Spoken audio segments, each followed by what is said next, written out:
राहुल गांधी ने ऐसा क्या कर दिया जो पूरे देश में बवाल मच गया। चलो मैं तुम्हें पूरा मामला समझाता हूँ। देखो, राहुल गांधी का आरोप है कि 2024 के लोकसभा इलेक्शंस में वोट्स की चोरी हुई है और इस बात को प्रूव करने के लिए राहुल गांधी ने बेंगलोर सेंट्रल की महादेवपुरा असेंबली सीट को चूज किया, क्योंकि बेंगलोर सेंट्रल के 7 में से 6 असेंबली सेगमेंट्स में कांग्रेस लीड कर रही थी, जबकि महादेवपुरा सीट को कांग्रेस बहुत बड़े मार्जिन से हार गई। ऊपर से यहाँ पिछले 16 साल में वोटर्स का नंबर भी 140% बढ़ गया। फिर इलेक्शन कमीशन से वहाँ वोट करने वाले लोगों की डिटेल्स मांगी गई और इलेक्शन कमीशन ने कई फीट मोटे पेपर रोल्स प्रोवाइड कर दिए। फिर जिसके बाद 6 महीने लगाकर कांग्रेस की टीम ने पूरे रोल को चेक किया और सबूत इकट्ठे किए और फिर क्लेम किया गया कि लगभग 6.5 लाख वोटर्स में से 1,250 वोट्स नकली थे। इसमें से 11,965 वोटर्स डुप्लीकेट थे, 40,009 वोटर्स के या तो फेक एड्रेसेस थे या फिर इलीगल थे, 10,452 बल्क वोटर्स थे, यानी कि 60 से 70 वोटर्स एक ही एड्रेस पर रजिस्टर्ड थे, 4,132 वोटर्स की फोटोज या तो अनक्लियर थी या फिर इनवैलिड थी और 33,692 वोटर्स को फॉर्म 6 के जरिए फर्स्ट टाइम वोट के रूप में रजिस्टर किया गया, जिसमें से कई लोगों की एज तो 80 से 90 साल थी। और एग्जाम्पल के लिए गुरकीरत सिंह डांग नाम के एक वोटर के 4 वोटर आईडीज थे। इवन कई सारे वोटर्स तो मल्टीपल पोलिंग स्टेशंस पर रजिस्टर्ड थे, यानी जिसका मतलब वो मल्टीपल जगह वोट कर सकते थे।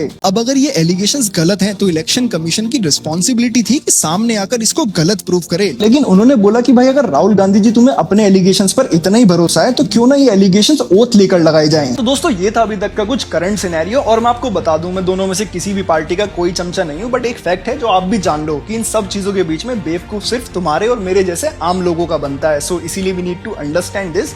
It's not about BJP or Congress, it's about the people of India, it's about the democracy of India, so we need to save it। और इसमें एक चीज हो रहा है कि बहुत से लोगों का कहना है कि राहुल गांधी ने जो एलिगेशंस लगाए हैं वो मिसलीडिंग है। अब इसमें एक चीज आप भी सोचो कि हमारा पॉइंट ऑफ कंसर्न क्या होना चाहिए, कि जो राहुल गांधी ने एलिगेशंस लगाए हैं वो मिसलीडिंग है या फिर हमारा पॉइंट ऑफ कंसर्न होना चाहिए कि इन एलिगेशंस का जवाब दिया जाए। कमेंट सेक्शन में जरूर बताइएगा और ऐसी इंफॉर्मेटिव वीडियोस के लिए फॉलो करें